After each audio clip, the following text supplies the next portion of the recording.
Hey everybody. It's been a minute. Definitely have a word though.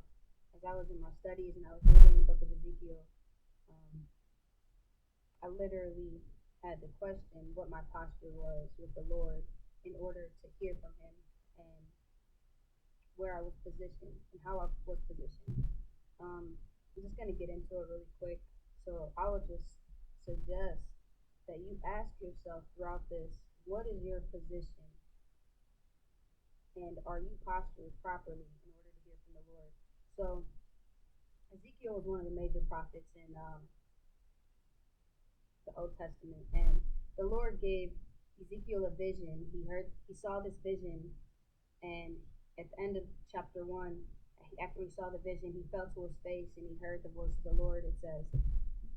But in the beginning of chapter 2, it says, "And he said to me, Son of man, stand on your feet, and I will speak to you." So Ezekiel had to stand on his feet. The previous verse, chapter 1, verse 28, it says, so at the end of it, so when I saw it, I fell on my face. I fell on my face, and I heard a voice of one speaking. And then immediately in chapter 2, it says, "And he said to me, Son of man, stand on your feet, and I will speak to you." So from being on his face, he had to stand on his feet in order for the Lord to speak to him. It says in verse 2, "Then the Spirit entered me, and when he spoke to me, he set me on my feet." So it was necessary that he be on his feet in order to hear this word from the Lord. And it says, "I heard him who spoke to me, and he said to me, Son of man, I am sending you to the children of Israel." So he was sending him to Israel to warn them. So he had to be in proper position, standing upright before the Lord in order to hear the word the Lord had for him to give to Israel. It wasn't the word for him, but it was for Israel. Sometimes we have to make sure that we're in the proper position in order to hear a word from the Lord. And it might not be the word that we need, but we need to give it to someone else. We need it to give to someone else to be able to possibly deliver them. It says that further in reading, it says that Israel was a rebellious house, and they were impudent and stubborn children. And it goes further and it says that to Ezekiel, don't be afraid to go to warn Israel of what's going to come forth. So I asked myself, I said, God, am I in the proper position? Like, how should I be? Should I be kneeling before you? Should I be standing before you? What is the posture that I need to have in order to hear the proper word from you? Not that he won't speak in any way, but in the way that the Lord wants to speak to you now, are you in the right position? What is your heart posture? What is your physical posture? What is your state? What is your relationship, your spiritual posture with the Lord in order to hear the right word from the Lord? So he went from kneeling on his face because he saw this vision to the Lord telling him to stand on his face, to stand on his feet in order to speak to him. So when he stood on his feet, the Lord spoke to him. And going further into chapter 3, it talks about Ezekiel needing to warn Israel.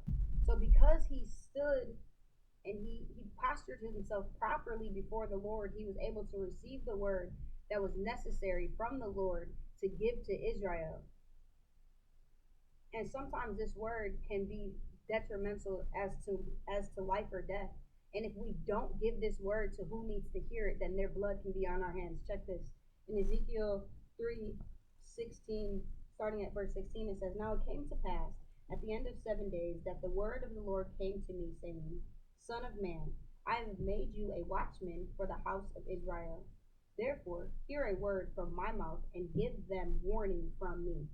When I say to the wicked, you shall surely die, and you give them no warning, nor speak to warn the wicked from his wicked way to save his life, that same wicked man shall die in his iniquity, but his blood I will require at your hand.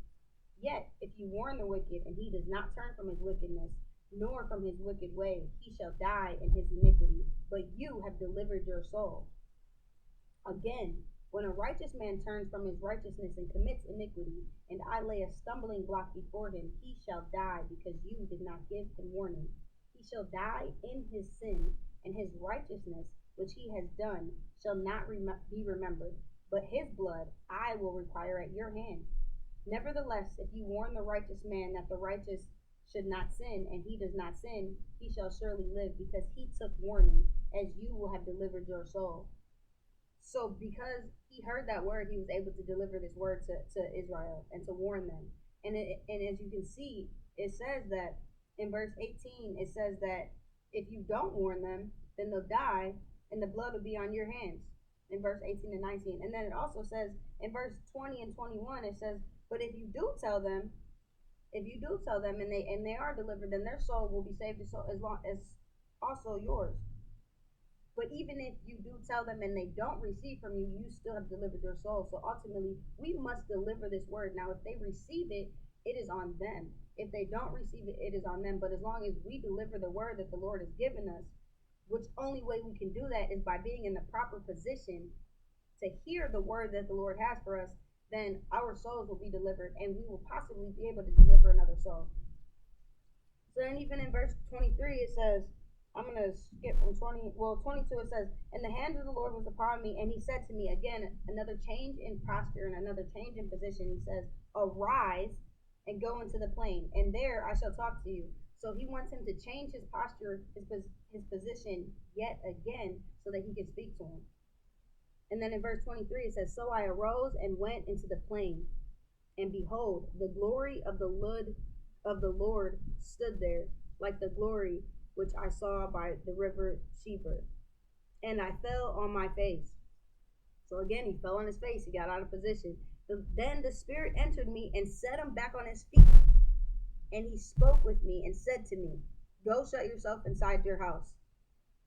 So it's so many different changes in positions and changes in postures that I can't help but see in how the Lord is speaking. Like if Ezekiel was to have stood and stayed in the place of being on his face, then he would not have heard from the Lord, because the Lord in chapter 2, verse 1, it says, and he said to me, son of man, stand on your feet and I will speak to you. He told him to stand on his feet, to come out from being on his face, to come up, to arise, come up from being on his face and stand on his feet so that the Lord could speak to him. So just imagine if Ezekiel had not stood on his feet. If Ezekiel just decided, I'm going to stay and kneel at the feet of Jesus because I feel like this is what I should be doing, rather than listening to the Lord that is speaking to me, telling me to stand up. So if he did not listen to the Lord and stand up, then he would not have heard the proper word of the Lord to be able to go forth to Israel and warn them exactly what the Lord has called them to do. It says, so basically, we have to do something in order to hear the Lord speak exactly what he wants to say to us. And it goes into, that was the first time in chapter 2, and now in chapter 3, again, he was on his face, he was kneeling, and then the Lord told him to stand up again. So I just find it absolutely amazing that the Lord wants us to shift positions and to shift our posture in order to hear from him.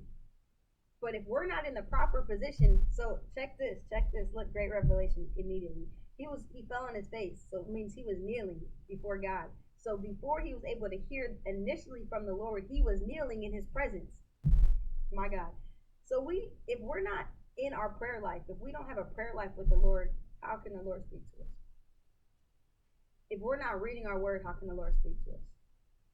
And when the Lord speaks, how are we able to discern if it's he or the enemy? Because the Bible says that the enemy comes as an angel of light. So he can deceive himself, the enemy can deceive himself, making you believe that he's an angel of light, making you believe that he is good, making you believe that he is God. But if you're not properly positioned, having a prayer life with the Lord, you're not going to know his voice. You're not going to know what the Lord is saying to you. So Ezekiel being on his face, he was able to hear the Lord tell him to stand up so that he can hear the word needed to go forth to tell and warn Israel. Which, that same word, not the same word, but the same word, the way the Lord wants to speak to you, he could be telling you, I need you to stand up so I can tell you, so you can go forth and warn these people, and warn the people who are imputed and stubborn, these people who are consistently not listening. I have a word for them, but only way that this word can be received is if it's through you, which means you first have to be in the right position. You first have to be listening to the Lord in your prayer life. You first have to change your posture If the Lord tells you to change your posture in order to speak the word that He has for you, so that the Lord can use you as His mouthpiece.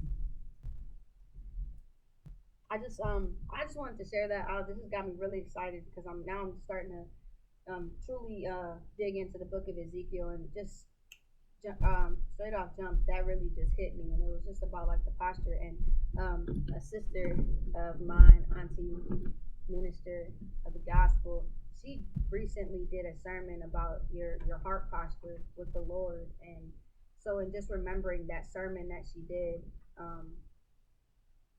if our heart posture is not right, how can we do anything that we're supposed to for the Lord? How can we know that the Lord is speaking to us in order to speak to another? Because we can be used to speak to the people that the Lord wants to speak to. Being prophets, the Bible says that these signs shall follow those who believe, that will prophesy in His name. So knowing and believing the word that it is true, we have to make sure we're constantly in right position, constantly our posture is standing or kneeling, if that be even, or wherever it is, so that the Lord can use us to speak to somebody else in the time that is necessary for them to hear. So I would just encourage you to strengthen your prayer life consistently.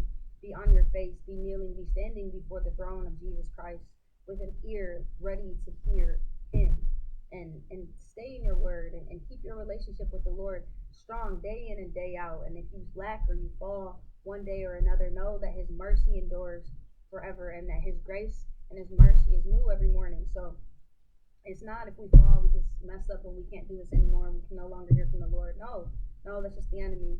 You just got to get back up and say, Lord, I'm sorry, I repent, and continue to press forward, continue to seek the face of the Lord so that He will speak to you and use you. And don't doubt the word that the Lord has in you, because it's for somebody.